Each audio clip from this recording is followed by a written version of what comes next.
Diary listeners, happy Wednesday. This is the second piece of our time with Kelly Mendenhall.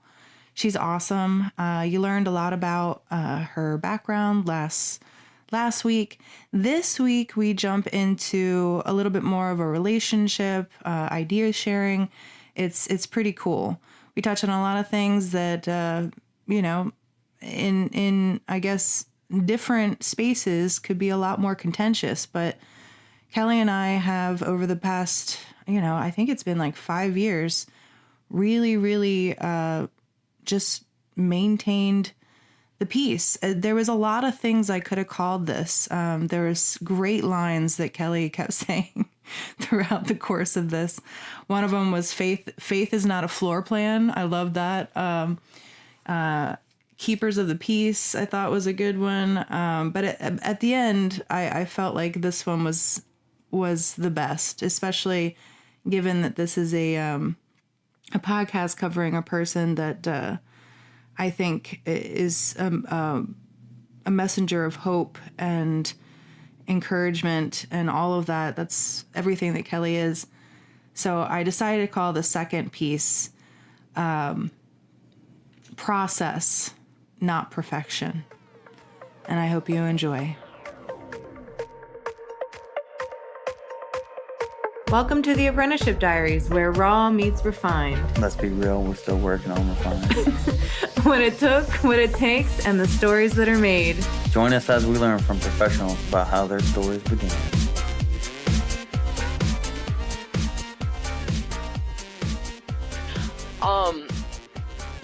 And that was something that made me sad that I had lost. I had at some point, unbeknownst to myself, You might feel like you lost that, Kelly, but well, no, towards me, you didn't. In general, in like everyday life to strangers, I lost it for a while. In public, I was walking with my head down all the time. Gotcha. Whenever I was walking with Petunia, I was avoiding eye contact. I wasn't saying hello to people. She was reacting off of my anxiety. And then it got worse last year because my stepbrother got out on parole, and then so it became like, oh God. Whenever I was out in the open, I'd be like, ugh. So I stopped being that person out in public, and I started using this self-care app called Finch, and it was like, it asks you what things you want to work on in yourself. And I was like, I want deeper connections with others and to take care of myself in these ways and blah, blah, blah. So it gives me, I have like daily tasks and weekly tasks and monthly tasks that work on these different areas. And one of the things that I include in my daily is like smile at a stranger and compliment someone. And the difference you can make just smiling at someone, or being like, oh my God, I love your shoes. They're so cool. And they're like, me? Like, and you're like, yeah. And they get this huge smile and like light up. And I've been seeing the reactions made me do it more and more. And I was like, man, I feel like myself again. Like, I feel like me again. Like, this feels good. I don't want to walk around with my head down all the time and be in fear. Like, that's not who God made me to be. What's interesting too is that you can undo a bad situation too. Like a girlfriend of mine went out with me once, and this guy was like hitting on all these girls. They were all drunk, and the girls that he was hitting on were friends of mine, and they were too drunk. Like they were too drunk to understand.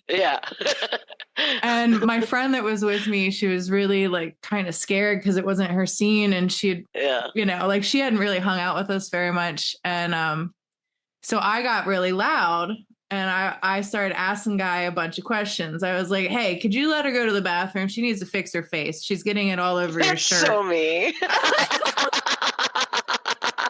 That's so me. What's your name, man? And he was like, Brian. I was like, hey, Brian. I was like, you're giving out hugs to everybody. Can I get one of those? And he was like, yeah. I was like, you come here. Like, what? Like, I just start putting you're making me uncomfortable, and you're like, that's because you're making them uncomfortable. Everyone uncomfortable. And I was like, and so what my thing to do is to just put somebody in an interview situation that they're not ready for. Yes. Yes. And everyone's paying attention to them, yes. So they can't get away with their bullshit now. Exactly. Like you're being exposed, bruh. Like, yes. We see you. So that's what I told my friend Kelly. Her name was Kelly too. After she says, wow, you like, how did you do that? And I was like, oh, that's nothing, dude. I've had to take walk-ins. If you want. I've had to tattoo those people. I was like, that's like a walk in the park for me. I'm like, you got to get loud. You got to make sure everybody in the room is paying attention. I was like, everybody knew his name unless he was quick enough to lie about it, which I guarantee you who's not. Yeah, because he was like, deer in headlights. And I was like, short of him having the tenacity to follow us out of this place, we're good. Like, nothing's going to happen. And he did. He removed himself. He walked away. He was like, I'm done. I can't. And I told her, I said, the challenge is to make him second guess, because when you present something that is crazier than he thought he's got to think, God, I don't think I'm ready for this. Like, I don't think I can take this home. Yes. Yes. So she was like, that was brilliant. And I was like, and look, we're all still having a great time. Yeah. And he's gone now. He's gone. Nothing had to happen. Nobody's upset. She's cleaning her face. She didn't even know what happened. and that's the thing, that it can undo that same power. I think is a lot of the reasons why I've not really actually been physically accosted in my life, though you do meet that rare psychopath that doesn't care or whatever, that sees what you're doing and they call you on that. But like, most of the time, most people they're not, they're trying to abuse the situation. And I think as long as you, I don't know, I think if you just kind of like undo that energy, like if you feed the energy, it'll escalate. But if you don't, it kind of just neuters it. It's like it goes away. Yeah. Yeah. What if we could apply that same level-headed logic to all of humanity? Wouldn't that be nice? I don't know. We might be starting it right now. To every part of society. Oh, could we say right now, while we're having this conversation, could we say that we are very dear friends and love each other in spite of having some very different political views and affiliations or whatever? And I would like more people to realize that like we're all human. Like, can we?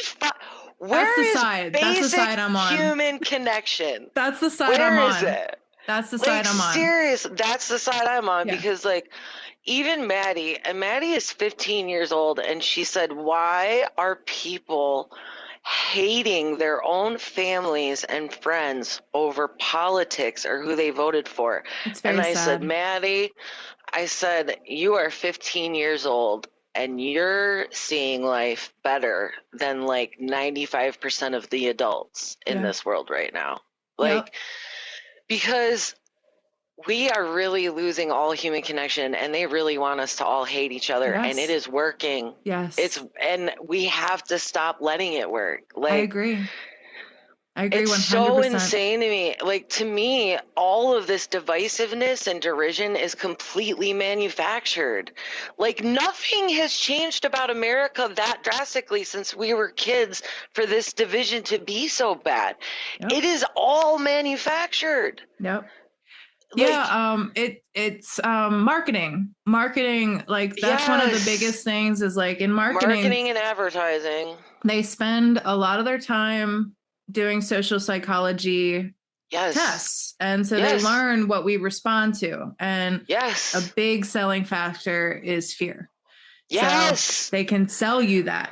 You know, and it does, and it's everybody. Like right now, everyone. it's everyone. It's not, there is no one side is acting better than another side. Right now, everyone is the same level of disgusting. It is bad. Yeah. And it is hurting all of us, the regular, like Joe Schmo, plain Jane Americans the most, because they have convinced us that we all want to kill each other. I know. Like, think about that. like literally. If I allowed the rhetoric to implant itself in my brain, I would never have released my book. I would never have been public about my abortion, and I would never have most of the friendships that I have, because I would believe that you all want me dead or in prison. Right.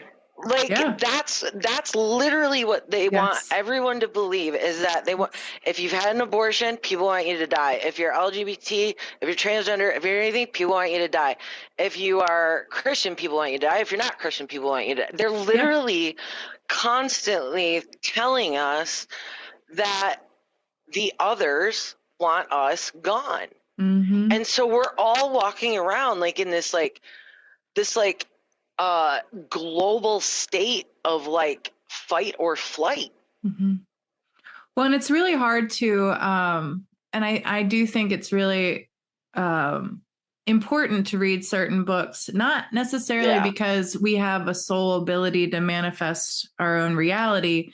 There's a lot of factors in place there, but energy matters. And so the stories that you believe will affect what you see around you. And so when you buy into a narrative like that, like you said, it's going to cloud everything you do. Which, praise God, we're neurodivergent, because the thing of it is like they say fight, but my apt is to freeze. Like, me too. I will not move until I understand. Yes, me too. And I think that's, I mean, anyway, it's gotten me this far, but like, I think it's the better way to be. Because, well, one, I can't run. So that's not even an option. Not even a fucking option. One time that saved my grandpa with polio, because he couldn't run from the cops at the poker house when everybody else did. So he didn't get arrested. They all did, because nobody bothered to look in the poker house. Everybody else ran. But that's just a side note, man. That's what I'm saying. Like, but that's actually a perfect isolation of what I'm saying, because what happens when you act out of fear is you do the wrong thing. 9 times out of 10, if you are not a wildly trained individual who understands how to move within that kind of pressure, you're gonna make the wrong decision. And it's counted on, and it will snowball. And so I think part of it is that it's manufactured from a point, but it doesn't take a lot of manufacturing to have it, as you said, like with your pain, like it's snowballing into the next, into the next, into the next. And then the reality that we're presented in, there's more than enough things to look around and validate what is being said. And then it's confirmation bias. Everyone has this confirmation bias, because you start to think these thoughts and you're convinced that everything's going to go wrong, and all of the things are going to happen to you and your group, your whatever of the population. And then you see stories and things, and you're like, oh my God, it's happening. Oh my God, it's happening. And but it's confirmation by it. You're looking for things to tell you that it's happening. Yep, absolutely. It's a slippery slope, and it's not a healthy way for humans to live. And no, I'm surprised how many people don't know about Oedipus. Like, I bring this up to people all the time, and like, nobody knows about anything anymore, because the public school system has been dumbing people down for generations. It's really been bad. I mean, that we agree on. For sure. That we agree on. For sure. Public school sucks. It really does. It's wild. But I've been bringing this up to people all the time because of the way that I lean politically. I have a lot of people like sending me things that they think, or that they think I might think, or that I don't know, or just worries they have. And it's very much so a scenario that could happen. Yeah. A lot of things could happen. Right. But we don't know. And humans are horrible predictors. Historically, humans are horrible predictors of the future. Well, and then here's the thing, Kelly. I don't know how you feel about this, but I'm a person. I am a person of a certain persuasion with a very, very small perspective. Yeah. About any of it. And within a very particular, I would say, ability to affect the world around me, like, I'm not a powerful person. I don't lead anything. I don't like. Yeah. You know, like, no, I get it. I'm a tattoo artist in Maryland. I know. So for me, when people send me these things, I understand that, like, you know, you're trying to figure out tribe or like the people that are around you or have a conversation. I can appreciate all that. Like, I like that. But for me, I always try to bring it back to like, okay, how does this relate to me? Because what do you want me to do? And getting to Oedipus, it's like, look, how did knowing the future help that guy? Right. It didn't help him avoid everything. I mean, like, he in trying to undo it, did it anyway. Yeah.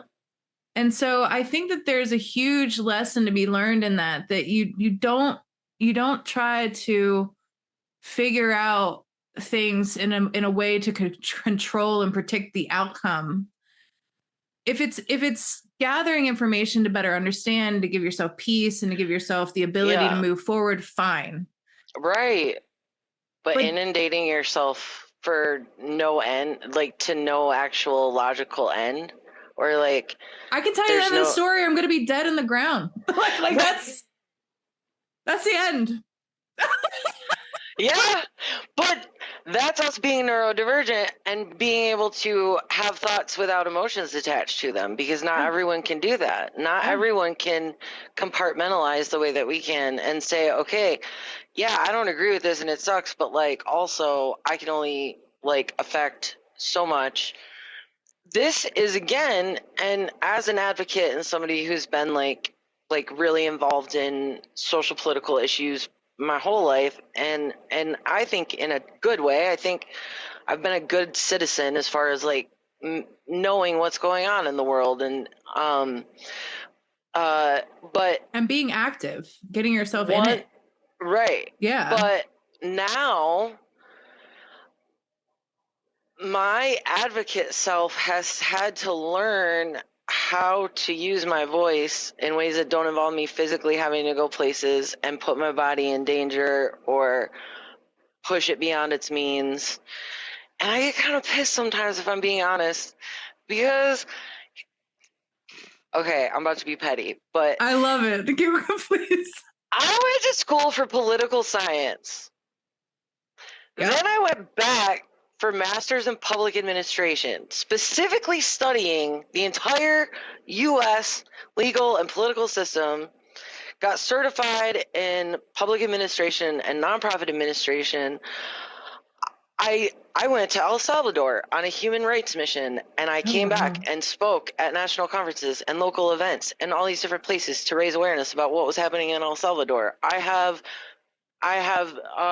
gone. I used to do Model UN. Like I've done a lot of things. I expended a lot of energy fighting for other people throughout my adolescence and young adulthood, and now I have to protect my body. But all of my able-bodied friends who used to be like, "Why are you so mad all the time?" are like, "You're not at the protest today? What the fuck?" And I'm like, who the fuck are you? Right. Like, are you crazy? Like, are you out of your ever-loving mind? Like, God, this is the same thing to me as church. God and I do not need me to walk into a church every Sunday for God and I to have a relationship, okay? Yep. Faith is not in a floor plan. Protest and, like, advocacy, oh, man. There's a beep out in the hall. Don't let it be carbon monoxide again. Oh, God. If you do have to go for legitimate reasons, like, that's cool. I don't know. We'll find out together. Well, if you start passing out, I'm calling 911 and saying, I have a lady in Saline, Michigan that has just passed out in front of me. Get there. Tell them I live in Thorncrest Estates. They'll know right where it is. Yeah, I know. Right. But it pisses me off because I get so offended because I'm like, how the fuck are you going to guilt me with half a metal? I have half a titanium spine. I got, now I know what happened, like why I have all the things I have. I have Ehlers-Danlos syndrome. Yeah. I have Ehlers-Danlos syndrome. A lot more people do than they think, and that's a newer thing too. I have it a mild amount too. Mine is mostly in my joints. My joints are all hypermobile. Praise God, because if it that's a spectrum too. But like it has heart implications. Yes, thank God I got tested for all that. I don't have the vascular. I don't have the cardio. I don't have any of the the big bad ones. But it does appear to be hypermobile because my joints are also hypermobile. It turns out the reason why I've been so stiff my whole life and inflexible was not because I just didn't understand how to be human. It's because my skeleton, all the joints of my skeleton were loose and moving around. So my muscles, my whole life, have been contracting and holding my skeleton together. Oh. That is an exhausting feeling that you can't describe to any. The feeling of tired muscles that literally just won't stop spasming is not something you can easily explain to anybody else. But Ehlers-Danlos syndrome is a connective tissue disorder. Mm-hmm. Our bodies are not producing collagen correctly. Mm-hmm. The first thing people tell you is drink more collagen. Well, if my body's not producing collagen correctly, it actually does. There's no scientific no. And it does weird shit with that it will help me. Yeah, because I really do think that what I have is connected to it.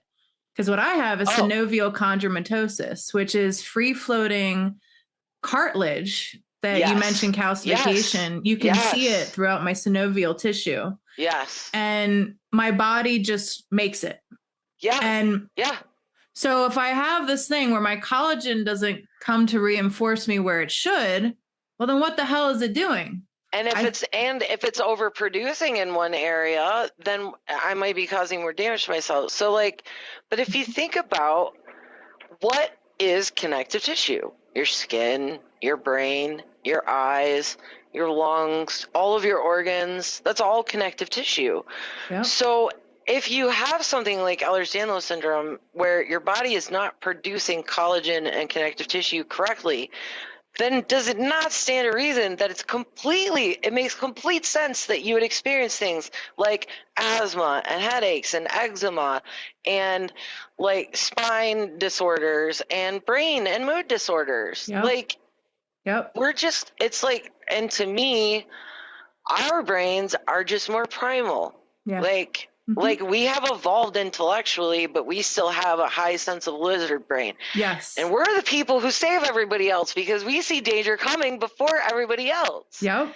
Yeah. That's been my story. So it goes back to the best and worst thing, I say a lot that my disabilities are actually my superpowers, and the worst thing that ever happened to me actually was the best thing because it completely changed my life and how I live my life and how I appreciate life. And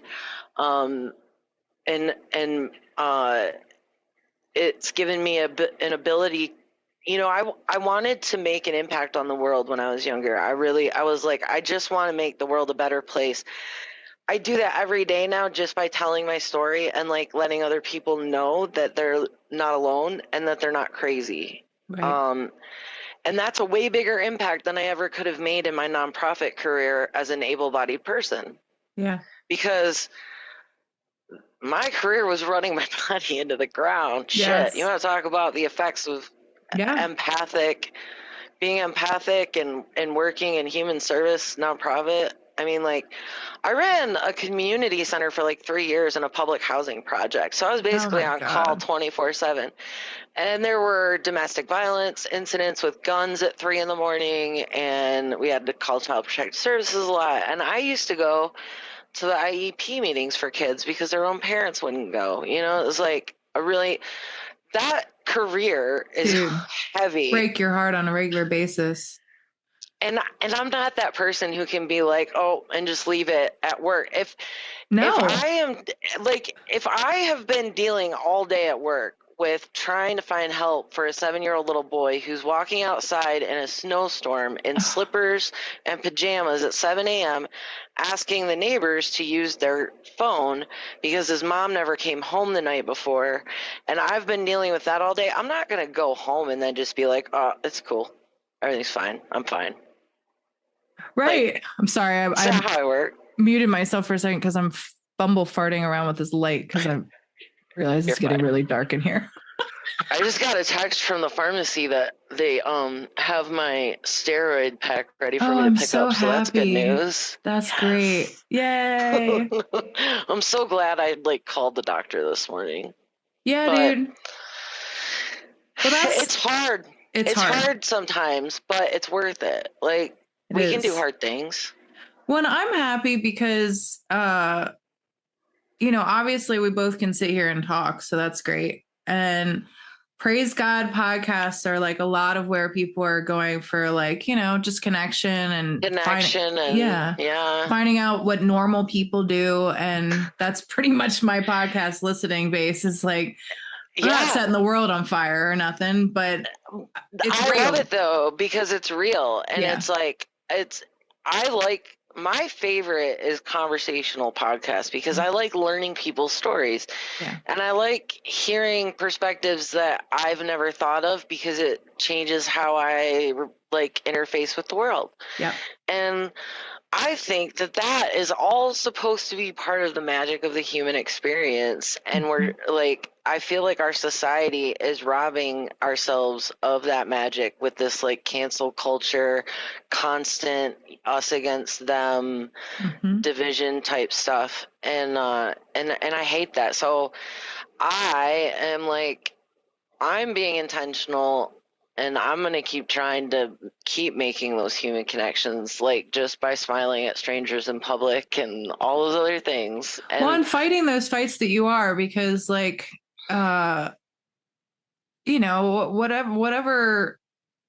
I feel like that's the point, is that it's, you got to figure out what you're here for and what your gifts, that whatever they are, whether it's being a walking miracle in ways that nobody would want, right? Nobody would ask for, but to know what the meaning of that is, and to put that to action in a way that only you could really do for the people that it will matter to. Just like the pain specialist, just like anything. Yeah. That's why I always bring it back to what does this have to do with me? What do you think that I can do here? Yeah. Because I can't take on the weight of the world. There's too much. I mean, that's really what brought me to God. Was that listen, I know I can't. I have a lot of codependency. I want to take it on. I'd like to fix it. I'd like to think that I could, but I can't. I can't. And that's why it's so wonderful now, just being you know what, I don't say it to sound better than anybody, just you being called insubordinate, people go, what, do you think you're better than me? And I'm it's no. I genuinely am praying for you and for this, because I can't, dude. Yeah. I can't do anything. I recently told a friend, so she has, this friend is a spoonie. She has some invisible disabilities or hidden disabilities. And then she has a daughter that is in a wheelchair. I cannot remember the rare disease that she has, but her daughter is in a wheelchair, and she has assistive devices to move her hands and arms and stuff like that. She's social, she goes to school and stuff, but high medical needs. And so, of course, they depend on Social Security and Medicare and Medicaid and stuff, in addition to the fact that her husband works full-time. But, I mean, Ellie needs full-time 24/7 care. She's tube fed, so that can be dangerous as well. They have to clean that out. They can get infections, all kinds of stuff. And so when the results of the last election like went through, and like the first 100 days or whatever of Trump being in office, you know, everybody was really the fear mongering and everything was really going hard, and like a lot of my friends were panicking, and she was like upset because she didn't understand. Well, first, her message to me was, I have a question. How do you deal with being with Jeff when he seems to have different political views than you? And she goes, maybe I'm interpreting this incorrectly, but it seems like he likes Trump. And I was just like, ooh, that was a really weird way to come at me with that question. And I wrote back, I waited because at first I was coming in hot. Yeah. Well, like, don't ask me how can I deal with being with my person. That's my fucking person. Like, he is my person. I don't have to deal with being with him. Yeah, you know what I'm saying? No, like, I was just like so offended. What did you think you were gonna get from that line of questioning? Like, right. Really, did you ask yourself that? And like, yeah. So I didn't answer her immediately. I was like, I'm gonna let myself process and then answer. And the next morning she messaged me and she's like, I wasn't trying to be a smart ass. I was genuinely asking. And I said, okay, well, first of all, I don't have to deal with being with Jeff. That's something you need to know. Second of all, I don't know what social media posts you're referring to as the social media posts that make you think that you know how he thinks or feels. I said, but Jeff didn't participate in the last presidential election because he felt like it was total clown shoes on both sides, and he was disgusted by the whole thing, and he just wanted it to be over. Right. I said, Jeff and I share a lot of the same values and beliefs. We just don't always agree on the ways to get to the end result that we want. Yes. That's it. We have the same values and morals and want the same things out of life. We just disagree sometimes on how to get there. Yeah. I said, so that's that. I said, I don't know what post you're referring to because I don't just like stalk Jeff's social media to see what he's putting out into the world. Like, It's not, you know. It's not me. I said, but like, I don't have the time. Right. But like, I was like, but Jeff and I love each other. He is not something I have to survive. Right. Nor do you have to always agree with. Like, I think that's right. An amazing thing in life is that, you know, you can love somebody so much. In fact, I think that's what it's for. Yep. And connect with somebody that you might not agree with so that you can calm yourself down, take on questions like that. Yeah. Gracefully. As you did, and be like, okay, like what's going on here? Like, what are we like? Where can we come together in this? Right. You know, we don't have to agree entirely, but we do have to do something. Yeah. And you learn about, like you said, you gain in your perspective. You know, you have to know that you don't know everything. Well, and then she followed it with, but how are you not panicking over Medicaid, Medicare? My family will be screwed. And I said, you know what, Courtney, here's the thing. I have lived and experienced other people's worst case scenario like half a dozen times in my life, at least. I have survived a lot of people's worst case scenarios. And if I sat around trying to prepare for every catastrophe that might happen, mm-hmm. I would be an anxious mess. I would never go anywhere. I'd never do anything. I would be a complete mental case. Like, it would just, I said, so do I care about what's happening in the world? Of course I care. I depend on Medicare and Social Security too. Am I going to sit here and like watch social media and the news obsessively every day so that I can scare myself and convince myself that I'm about to lose my benefits in any minute?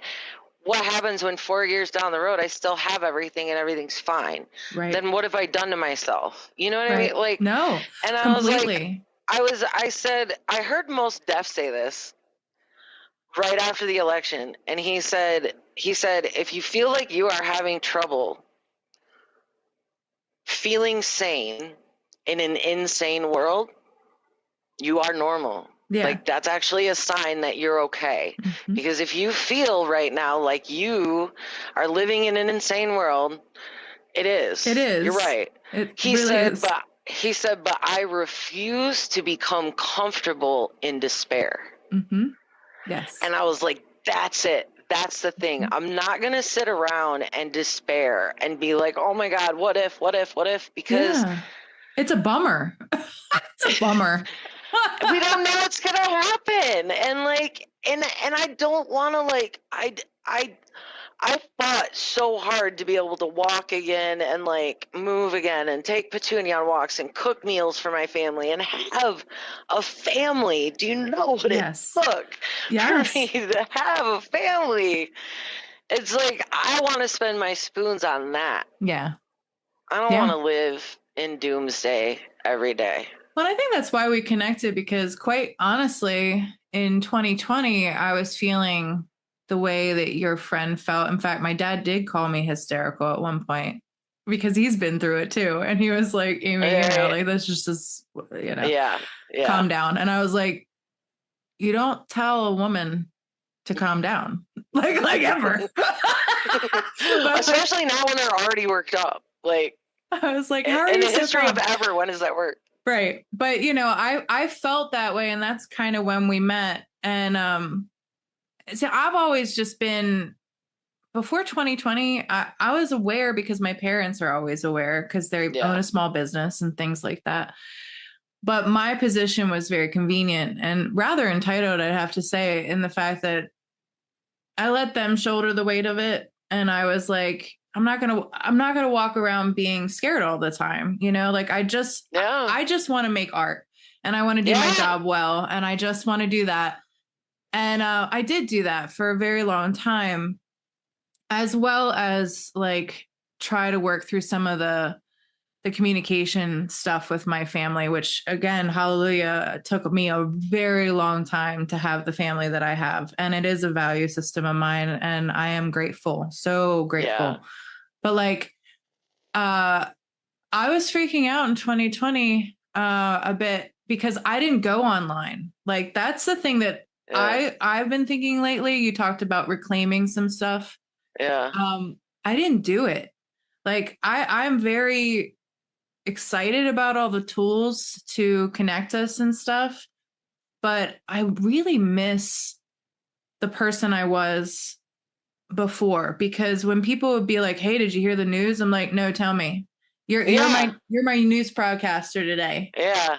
I'm lay it on me, man. Yeah. And I said, I never watch the news. The only thing that's relevant to my life is you right now. So you tell me what's going on. And then I'll know. And then that'll be that. But like, to me, that was the perfect place to keep my focus, was like with the person I'm with. And I love that I have a job that makes me glove up and I can't touch my phone. I can't do anything but that. Yeah. And interact with that person. So, there was a huge shift when Instagram really came around, where everybody was like, oh, are you on the latest social media thing? And you should do this. And, oh, as a visual artist, you really should do this. And I was so not interested. Yeah. And from that point on, I kind of, I hated it. Yeah. I didn't like it. I tried. I was always worse than everyone else at it. I still am. No, you're not. I'm really fucking trying, dude. That's bullshit. You're fine. I'm really trying to do it, because I know that, there again, another scaling fear. The technology is just growing and growing and growing and growing and growing, that like you see older people, like I have a church who's like, what's Facebook? And do people really do this? Like they really get online to argue? I don't know. Yeah. Yeah, they do. Turns out they do. They actually do. It seems crazy, but and then just trying to explain what that is, and there's no explaining it. It's the most bizarre thing in the world. The only spin that I was able to give in that regard, just to go on a side tangent, was like, I told my friend Neil, who has gone through, he's done psychology later on in life. He went back to school for it. And he said, so let me get this straight. Like, people go there and they argue with each other. Why would anybody do that with their time? That seems so illogical. And I said, well, Neil, I'm taking it from like a very therapeutic point. I was like, because I know who I am and I know how much extra time and energy I have. I said, I got a lot of extra. I don't have kids. I don't have a lot of things that most people have. And I've also had a lot of therapy. So here's the deal is that a lot of people, and I've kind of felt this way in my own therapy journey, is that a lot of people didn't get what I get, where they got to safely regulated arguments with people that they love. Yeah, no, I didn't get that. And it took years of being with Jeff and the kids to figure out that they didn't hate me if we got into an argument. That not everything is going to go into this huge explosive thing that's going to end up with you wildly deflated. And like, nobody's going to leave you over one argument. Right. Like, but like in my... in my trauma bag, that was not the case. And that's a lot of people. And I told him, I said, do you understand that like conflict within a loving, caring situation and learning how to have conflict in an environment where you're not going to feel rejection or abandonment or any of those things, not a lot of people have that. So what they do is they go online and they pick fights with people to diffuse this nonsense that's stuck inside of them they have no outlet for. No. And for me, I do it as a sense of posterity. So I get on there and I'll wrestle with some people. And then by the end of it, try to like bring them back and being like, okay, so here's the thing. We're now getting insulting towards me. You don't know me. I am a person. I do genuinely care about these issues. You might not agree with what I have to say, but please let's rein it back and understand what we know and we don't know. Right. And sate it. Because for me, I hope that I'm giving them a little bit of a seed, a nugget of like, just of how to not scale it into this huge drama that they manifest now on their own. And just kind of rein it back in and just be like, okay, let's bring this down and let's be nice again. Like, let's be human again. They usually unfriend me at this point or block me, but it's cool because I know in the background, well, because that's like, if you could do that with your family, you would, some people do. Some people do regularly. I do every day. Yeah, exactly. So there you go. So it's like, sometimes you have to, and, I'm not here to tell anybody how they manage their family or anything like that. But like, for me, I'll take that hit because for me, that's the thing I can do for somebody is let them kind of, because if they find me, I'm going to stop it. Right. And it's not going to progress and I'm not going to aggrandize it and I'm not going to take it personally because there's nothing to take personally because they don't know me. Yeah. But they find somebody else who is of equal mind. That's just going to be a fire feeding a flame. It's fuel. And it just becomes this troll, like you said, it's manifesting a further reality that gives you confirmation bias about what you already, it just confirms. Everything you thought. And so I told him, I said, he's like, oh, it can be therapeutic. And I was like, well, yeah, if you meet somebody like me, it can. I was like, I'm cool, man. Like I can't shut up. So like, I'm like a lamb to the slaughter. I'll walk like innocently into something and I'm always opening up my mouth. I know. My mouth is forever. Did you see? I made myself laugh really hard when I posted. I was like, I don't know. I feel bad for little old Muskie because I too have written checks with my mouth that my ass did not want to cash. I felt bad for him too. I was like, oh, dude, that is not the person that you want to go nuclear on. I was like, oh, was he triggered or something? Like, what happened? Totally. Like, I've picked fights with people bigger than me too, Elon. How's that feel? The thing is that like when you're dealing with people that have very strong personalities, like I don't know, all of the commentators that I listened to, they were like, we weren't it wasn't a matter of if, it was when that was going to happen. Yeah. So like everybody was like, okay, we're glad that, you know, we're retracting back. I don't even know everything that happened, but I just heard that they like got into a public like argument and stuff because he called his bill an abomination or whatever, and I just laughed so hard because I was just like, what is life that we live in a world where grown men are tweeting insults back and forth, and one of them is in the Oval Office. Like, what is even happening? Like, I love it. It's idiocracy, but you know what? Yeah, it cracks me up sometimes. If you can't laugh, you'll just cry all the time. Seriously, and that's like, the thing. None of us are gonna make it out of this life alive. Like, not a single one. Nope. Like, and I don't know, man. It's like that Billy Joel line. I'd rather laugh with the sinners than cry with the saints. Yeah. That's like. Well, if there was one critique that I had of my, I don't even like calling myself Christian. I try to walk with Christ as best I can. Yeah. A Christ follower. It's a lot of words, but like I don't even like Christian because, you know, well, there's a lot of problematic stuff with religion too.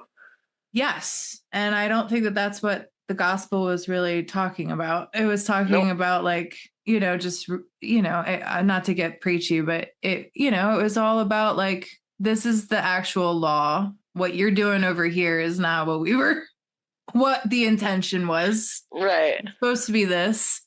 So I get all of that. And if there was one thing that I could just lay on the hearts, and I've been noticing this more and more as like friends around me have come to me about this, because I'm like the new convert in their lives, or just like the most right Jesus-y people they've ever known, that has like not been before and then now is.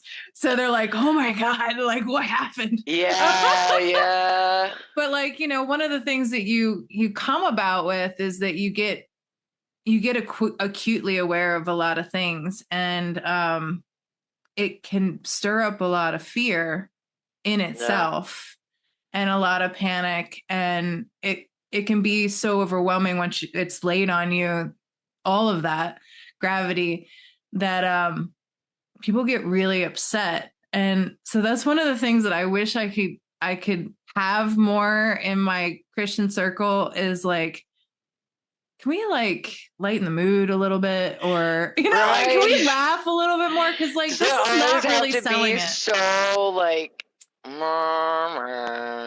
not selling it. I'm like, guys, you know, the way to be is kind of, I mean, to me, it's if Christ had a presence, like you said, it's like when you walk in a room and your energy is different, and people don't understand where that comes from.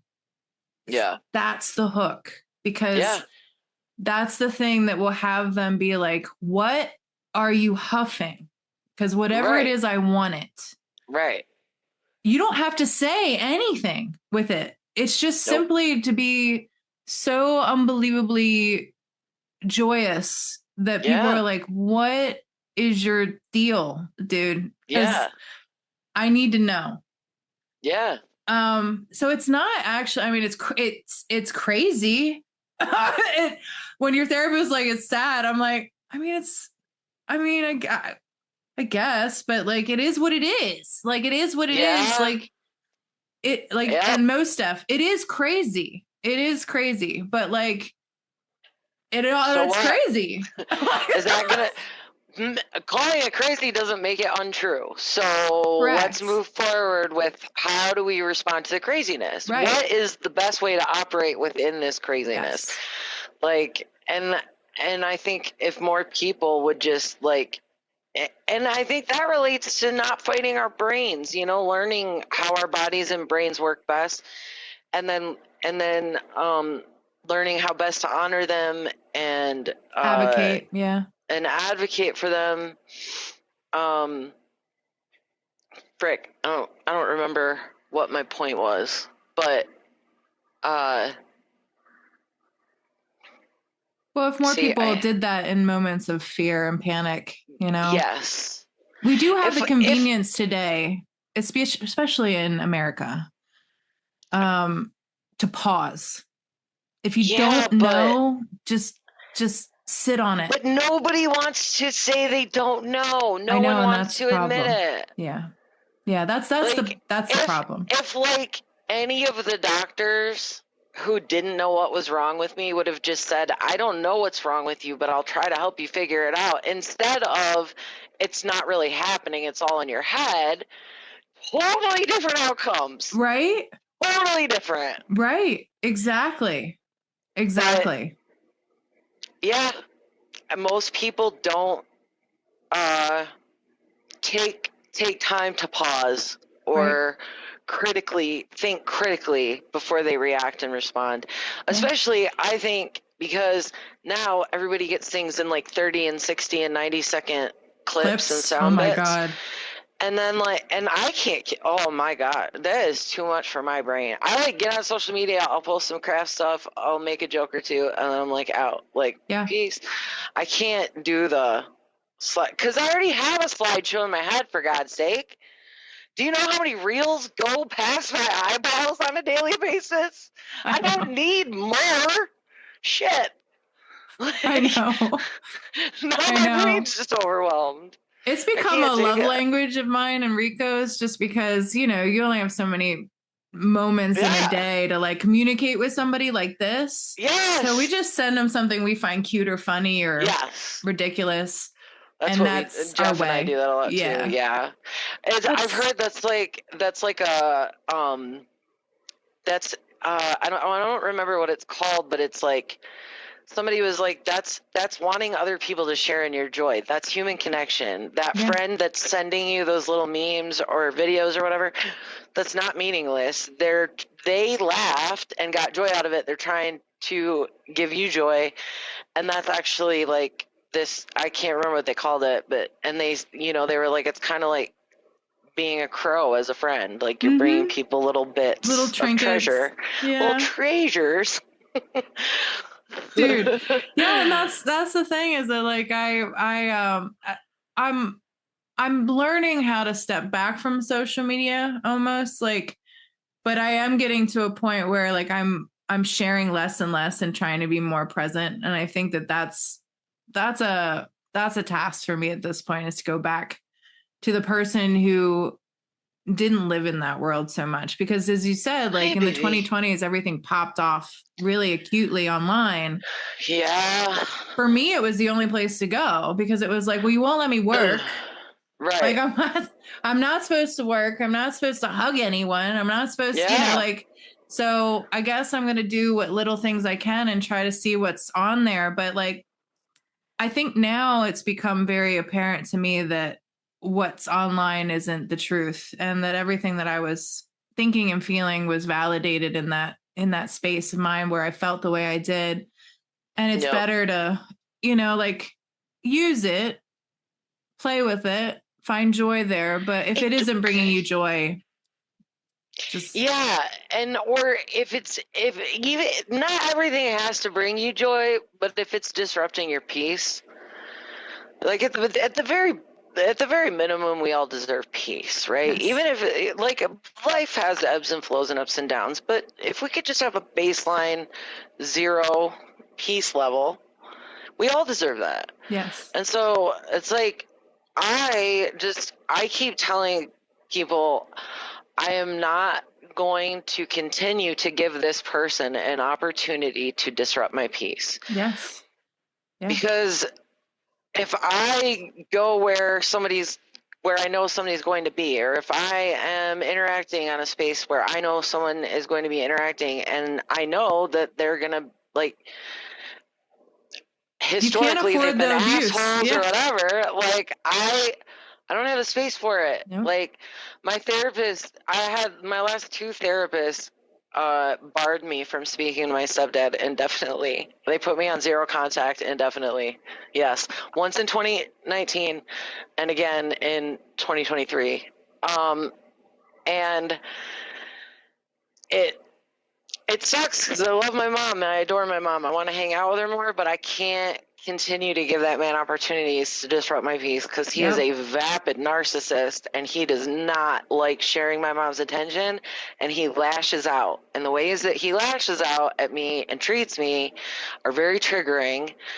And the last time I was up there, I called Jeff having a panic attack in a parking lot smoking a joint because my stepdad had been so intense and mean to my niece and nephew that like I was having a visceral reaction, and I wanted to get violent and like make a scene, and I was doing everything I could because it was like injustice.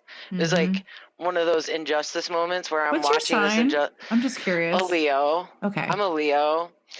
And like, I called Jeff Leos. And I was like, I can't do this. Like, I can't, like, he's so triggered and he's so mean to them. And there's no fucking reason to be mean to children.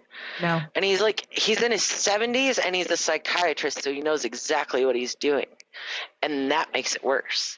So, like, my therapist is like, yeah, you need to just stay away from your stepdad so you don't go to jail, okay? Thanks. It's a very similar conversation that I had with my mother-in-law. She had a spat with another family member, and she said, Amy, I feel so bad I had to hang up on her because this girl doesn't know old Vicky was coming out, and old Vicky will beat your face in. Like, that's the thing. Yeah. And she's like, I knew I was about to get real. And she's like, Amy, I can level you. Like, don't think that I haven't seen a myriad of things that I can That's attack about who you are and make you feel I will make inches you cry. Tall. Yes, I will make you cry. Right. And I'm trying to be a better person and not do that. Yeah, no, I relate to that. And I told her, I was like, I said, Vicky, that's the best thing you could have done because, quite frankly, you weren't having a conversation at that point. No. Like, when you're there, like, nobody's listening. So hang up. Like, that's not. Right. That's the best time to hang up. That's the best thing to do. Yeah. Before you say great. A bunch of stuff you can't take back. Yeah. I said, if you want to, you can apologize for that later if you feel like you have to. I was like, but, truth be told, that's the best thing you could have done.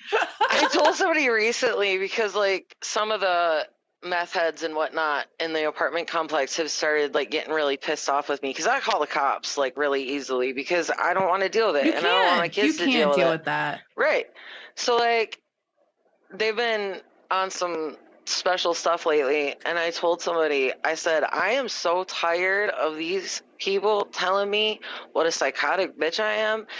Unhealed Kelly is about to show up and show them all exactly how psychotic I am. Like my sister sent me a meme the other day that said, I will apologize when I'm wrong, but I will not apologize when I'm provoked. You lit the match. You should have to watch the fire burn. Yes. And that's kind of how I feel about it. Like, like, I'm sorry. Like, it doesn't matter what somebody. Yes, it does. It does matter what somebody else does and says, and they're provoking you and they're doing it on purpose, and that's not okay. Like that's like if I'm wrong, I always apologize and try and say like I really did not intend that. Like this was my intention. I will definitely do better in the future at trying to communicate better.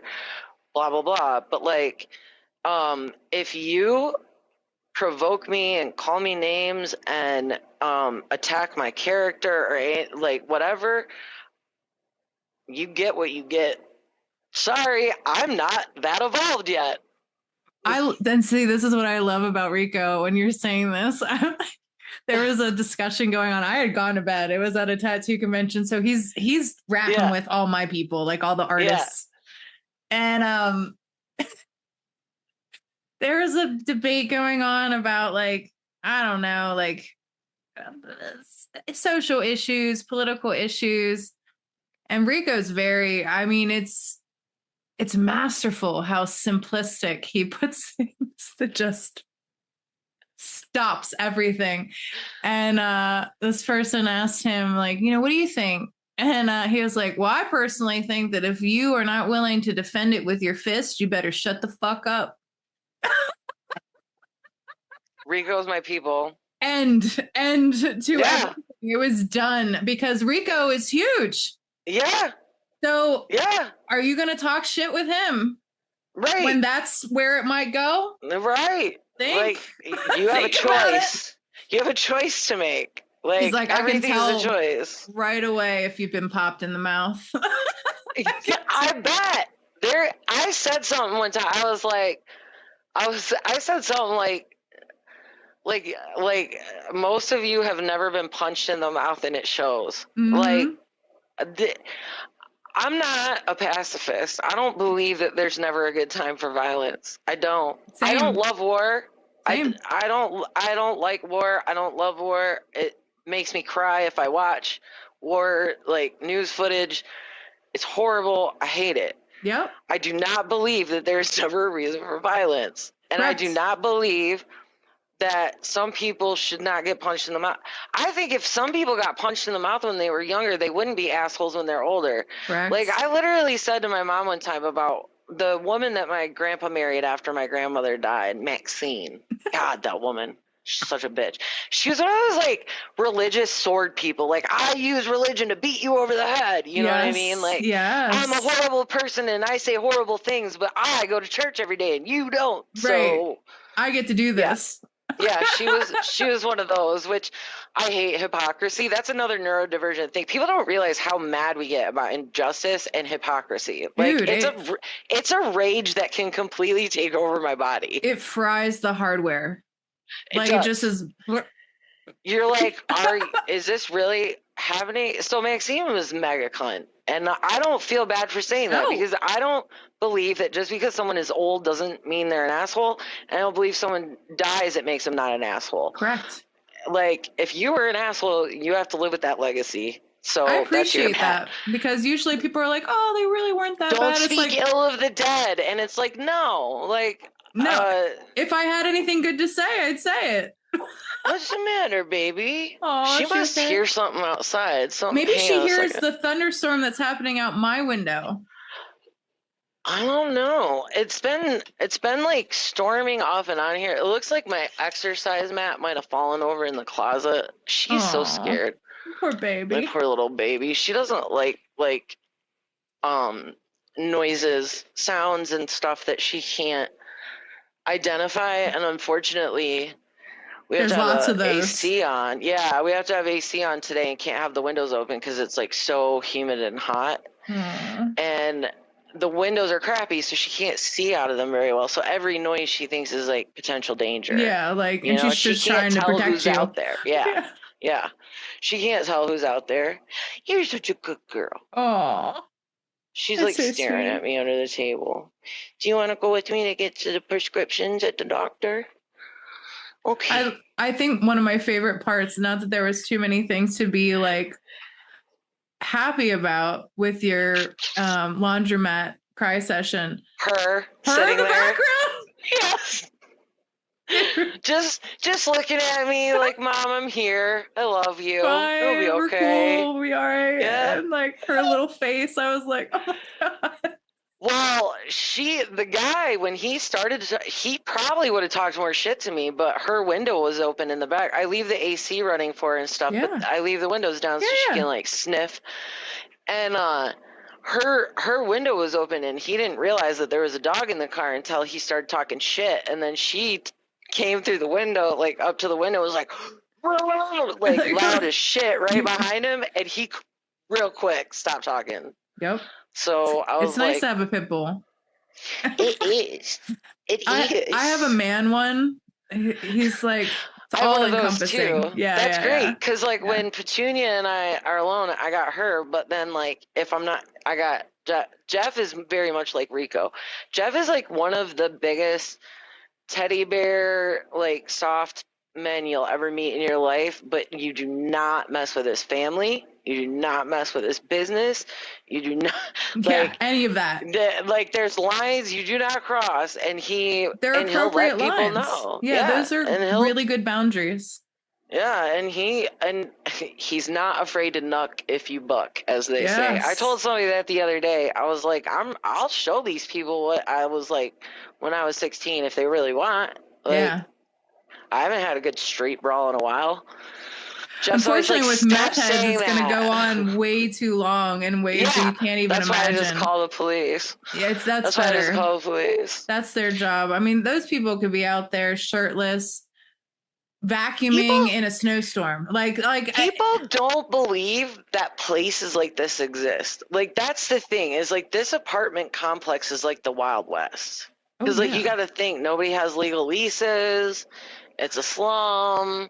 There's a drug problem. I know those places exist. Yeah. I worked out of them. We would watch as this woman would drive her rascal, who she was huge. I mean, part of her disability, though, she's huge, but she was really working on max capacity for what this thing could handle, because the local kids would jump on the back of it and they'd all hitch a ride down the way. And like, that would be the outside of the tattoo shop.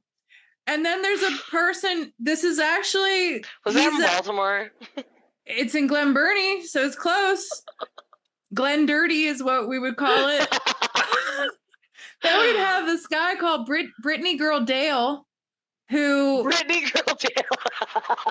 would give lap dances to local businesses. Just come in, you know, from the back. Cool. You think you're seeing, you know, something kind of cute, and then as soon as it's not, no work here. Oh my God. Only at a tattoo shop. Only at a tattoo shop. When I was like 16 and worked at a tattoo shop, a guy rode a Harley into it when he got out of prison. He rode his Harley into the tattoo shop and parked it. And his name was Red, and he was part of the Hells Angels. And I was like, what world have I walked into? I'm telling you, dude. It's wild, and it goes from there. Like, I did it in Kentucky, so I had that vibe, and then Baltimore, that vibe, and you learn a lot. I mean, you learn definitely. And I lived in what is ostensibly the ghetto of Baltimore, so a lot of people I dated in the beginning, like, I don't know. Like, in the beginning, it was just like a fun learning about other people, like, what is your life like? I mean, I learned so much. I walked into a lot of things that it was just like, I don't know what's going on here. Right. But I was there. So I know the places like that exist. And I know that there's a lot of beautiful hearts and minds and families and all that stuff. They're just taxed with different things, much different things. And it's hard to get out of, particularly. It's so crazy. Like, the hard to get out of part is so crazy. Like, I need people to understand, like, right now, my boyfriend makes 6 figures a year, but we can't get out of the slum. No. Because our credit score is not 700. And landlords, you don't even need a 700 credit score to buy a house, but landlords here are requiring a 700 credit score, and you have to make 3.5 times the monthly rent. And we're talking about rent of like $2,500 a month. And that's Jeff more than can a mortgage. Make that. Jeff has that, but yes, it's more than a mortgage. And again, our credit scores aren't at 700. Right. And this is not for lack of, I mean, we've been rebuilding for 3 years. Like, this is one of those things I want people to understand about people like us who are out here, like, scratching and clawing to get back out. They make it nearly impossible. Like, requiring a 700 credit score for a rental where you're paying somebody's mortgage 2 times over is absolutely criminal and insane to me. Yeah. When you don't even need that, you can get a house with a 620 credit score in Michigan and get grants. Wow. So but we were not able to get a house this year because he had a year he had to take off for his health. Gotcha. And so even though he's been doing this trade for 25 years, he had a DBA for just plumbing repair for several years. It lapsed during COVID. And post-COVID, he had to take that year off. So we reestablished the DBA in 2023, and now it's an LLC. We've grown it like 3 times. That's awesome. Like, we literally tripled the size of the business. But we're still stuck in a place like this because of arbitrary, like, credit score. And they said, Well, we need 2 full, successful, profitable years because he had that year off. And it's like, so he took a year off because he had to take a year off to heal because he almost died. He hemorrhaged internally. And then that disrupts the 20 plus years he's had in the industry. And so now we have to wait until next year to try and get a house again. We live in a circumstance that is like horrible, untenable. Yeah. But, and like, if you like meeting us and talking to us, we're hardworking, like community driven. And imagine if you didn't have the knowledge you have. I mean, that's the biggest take home that I had was like, you know, not everybody grows up with knowledge about like how to take care of a house. What is happening? We didn't know about credit scores. Like, nobody in our family, we came from blue collar families and like had it rough as kids. Nobody taught us about credit scores or anything like that. And when I became disabled, I had almost $200,000 in student loan debt. Yeah. What the fuck? I was like, oh, dude. But very thankfully, like, thank God, the federal government forgave all of my loans when I became disabled permanently. That's great. And I was able to settle $29,000 or $30,000 in loans last year for $5,000. Good. So I have $29,000 left in student loans. So like, that's not bad. Dude. Things get way better. But like, this is what I you know, this is another thing. Like, what if I would have given up before we got to this part? Yes. You know? Yeah. And like, I just want people to understand that there's like so many normal, regular people just like you and everybody else who are struggling right now or rebuilding, and it's okay. Like, it's all about progress, not perfection. And I remember back in 2017 or 2018, I heard Karen Kilgariff say that on a podcast. She was like, I want everyone out there, like, if you are young, if you're in your 20s or 30s, you're a woman, if you have a lot of debt, you feel like things are never going to get better, you're always going to struggle, please hear me when I say things get better. She had started generating enough income to pay off all of her debts. Now, of course, she has great income, and they have a whole production company. But like, she said that at a time when I really needed to hear it. So I hope someone else can hear me say it. It does get better, and you can get out of it. Like, even if you become disabled at a time in your life when you have a shit ton of debt and you're like, how am I going to do this? Like, how you can do it. There are ways. I promise it gets better. You just have to keep trying, which is easier said than done, I know sometimes, but if we all just keep trying, one day, you know, one more day.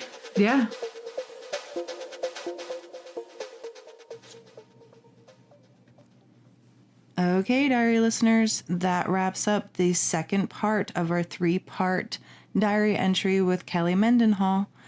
As she said, you know, there's a lot going on in people's lives now, and you know, I've been guilty of being an asshole, but I'm trying not to be. And at one point in my life, it was a very sincere want to just not be an asshole. So if you can figure out, you know, with some self-reflection and things like that, maybe some things that are stealing your peace or, you know, making you a fearful mess or just, you know, making you ugly to other people, try to isolate it and attack that a little bit. You know, there are legitimate people, as Kelly pointed out, that just nothing good is going to come. So definitely, you know, figure out ways that you can remove those beings from your life as best you can. But yeah, in taking accountability for your own half, if there's anything that you're doing that is just making you a mess and really robbing the joy that you can have for other people in this life, then you know, try to stop. It's not worth it. That's really what all of this is about, is mindset, attitude, you know, not not laying down, not giving up. And I'm so grateful for Kelly. She's such an amazing friend. She's very earnest. She's an incredibly prolific person for all that she suffers and has to go through all the time. It's just incredible what she gets done with the time that she has. And she has also this beautiful community of people that, you know, are close to her, her lovely man, Jeff, and Petunia, her beautiful dog. And, you know, when you see them, you just go, wow, that's incredible. That's incredible. And those are the, those are the points that, really just, you know, knowing all that I know about what she's had to go through and her life, I'm just in such awe, and I'm so happy for her, and I'm happy that this moment has come where life is climbing and scaling for all the effort that she's put into it. She really, really, really, really, really has worked hard for it. So it's a joy, and I hope you can join me in cheering her on, following her. Kelly J. Mendenhall is where you can follow her on Instagram. Chronic Creatives is a Facebook group that she has if you want to jump on and, you know, share your love of the chronic and creating, or just, you know, be around people who like to do that. There's lots of great stories. It's honestly one of the most positive times that I have on the internet is when I'm reading Kelly's posts or interacting with the people that she interacts with. It's really lovely. So I highly recommend it. Praise God for her and praise God for all of you. Thank you so much for listening and have a very powerful week.